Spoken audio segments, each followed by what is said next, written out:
Lorna, the best way to go about this, especially as it applies to our field of science or work, mind for us is not a thing of a certain dimension, a certain color. Mind is a faculty of human intelligence, such as the faculty of focusing is of the eye, and the faculty of attunement is for the ear, to hear near and far, or to see near and far for focusing. So mind is a faculty of human intelligence. Now when we talk about human intelligence, we mean what others mean, theologically speaking, soul or spirit. We don't call it soul or spirit, we call it human intelligence. Why don't we call it soul? Because in physics, the soul is the form and shape of things.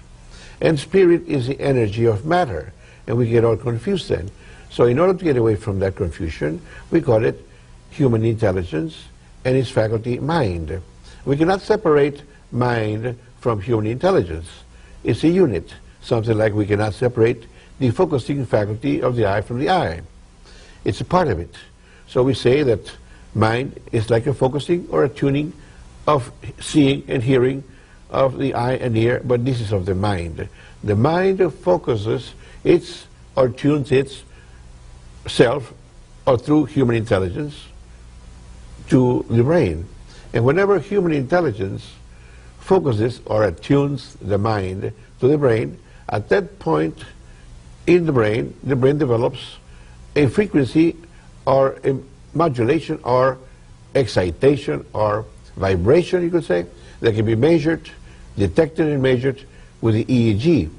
So then we can know where human intelligence operating from, in what region of the brain, if it's in beta, in the blue region of the chart that we noticed before, or in the alpha, the center part of the brain, or theta or delta. You see, we go through all those stages when we go to sleep. And the brain slows down its frequency to the point as it was when we were born, you see. We make several trips during the night. Each one trip of sleep and dream cycles, we call it, takes about an hour and a half on the average.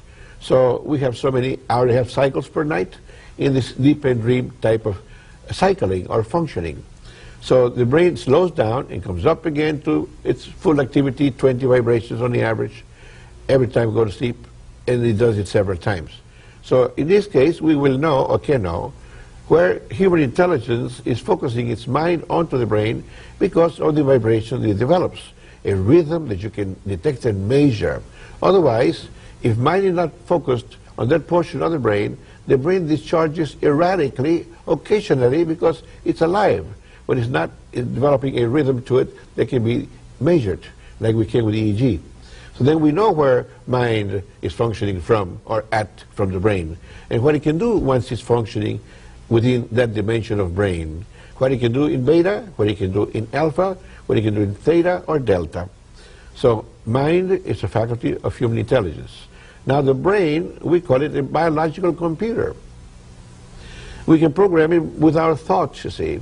In other words, what is a program? A program is altering a state or a condition in matter. If we alter a state or condition in matter, we call it programming. In this case, we can program the brain by simply desiring to walk towards a door, and the brain already has a program, and it will move your legs to take you to the door, if this is what you desire. So the same thing here, your desire is a programming faculty to program the brain to act accordingly in what you want to do in your environment. So the brain is a biological computer. Mind is a faculty of human intelligence. Human intelligence is what others call soul or spirit.